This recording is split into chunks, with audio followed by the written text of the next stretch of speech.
Hi అండి, అందరికీ నమస్కారం. నేను మీ పిఆర్ స్మైల్ స్ట్రాటజీ ఎనలైజర్ని. స్ట్రాటజీ ఎనలైజర్ అంటే ఏమిటి, అసలు అది ఎక్కడ ఉపయోగపడుతుంది? స్ట్రాటజీ ఎనలిస్ట్లో political, business, any situation and all types of remedies ఇక్కడ ఉంటాయండి. ఇది ఒక డయాగ్నోసిస్ లాంటిదండి. అంటే ప్రజెంట్, పాస్ట్, ఫ్యూచర్లో మనం ఎలా ఉన్నాం తెలుసుకొని నెక్స్ట్ ఏం చేస్తే బాగుంటుందని చెప్పడం జరుగుతుందండి. ఇప్పుడు మనము మహాత్మా గాంధీజీ గారి గురించి కొన్ని విషయాలు చెప్పుకుందాం. బాల్యం, న్యాయ వృత్తి, ఉద్యమాలు, the last and final the freedom.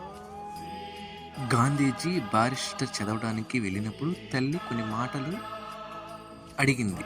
ఈ మాటలు నాకు ఇవ్వమని, మాంసానికి, మద్యానికి, స్త్రీ సాంగత్యానికి దూరంగా ఉండమని అడిగింది.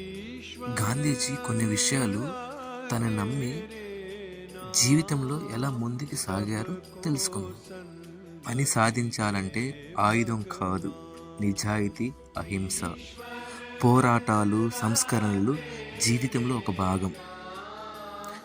ఒక అన్యాయాన్ని వ్యతిరేకించి మరొక అన్యాయాన్ని సహించడం అతని దృష్టిలో నేరం.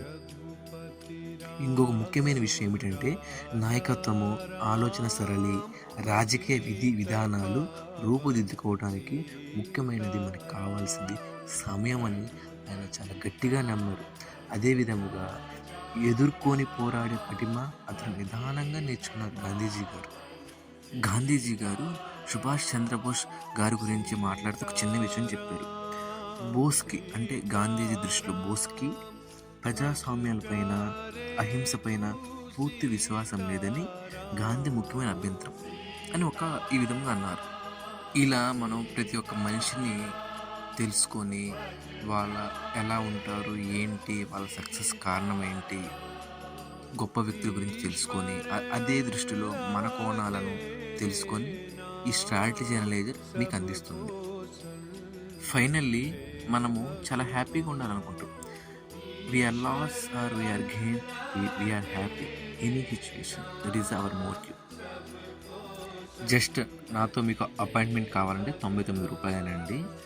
మీరు ఎలా అయినా వాట్సాప్, ఎలా అయినా ఇన్స్టా, ఫేస్బుక్, యూట్యూబ్, మీకు ఎక్కడ ఉన్నా మీరు కామెంట్ చేసినా మీకు మేము రిప్లై ఇస్తాము. జస్ట్ మీరు మీ అవసరం తగ్గట్టుగా మాతో మీరు ఉండొచ్చు.